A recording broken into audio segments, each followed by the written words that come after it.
Rolled gold ను తీసుకొచ్చి original gold project చేసే ప్రయత్నం చేసిండు కేసీఆర్. అదేంది ప్రభుత్వం ధనం ఇచ్చి ఈ బతుకమ్మ ఉద్యమాలు వీటన్నిటికీ ఒకవేళ నువ్వు తెలంగాణలో మహిళా లోకంగా అంటే నిజమైన గోల్డ్ విమలక్క. ఓకే, ఆమె ఉద్యమాలతో ఉన్నది, ప్రజా పోరాటాలతో ఉన్నది. ఆమె గోసి తెలిసినప్పటి నుంచి జనం గొంతుకై పాడుతున్నది. ఎన్నో ఉద్యమాలకు ఆమె సాక్ష్యం.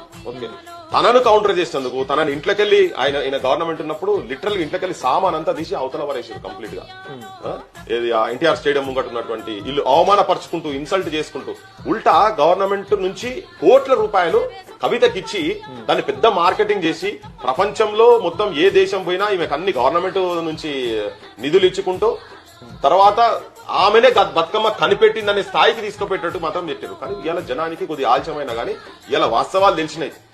ఓకే, అసలు ఎవరు నకిలీలు ఎవరని వీళ్ళు నకిలీ ఉద్యమకారులు తెలంగాణ త్యాగాలను వాళ్ళు భోగాలుగా మలుచుకొని తెలంగాణ శవాల మీద పైసలు ఏరుకొని కొన్ని వేలు లక్షల కోట్లకు పడిగెలెత్తి కూర్చున్నారు వాళ్ళంతా కుటుంబం మొత్తం.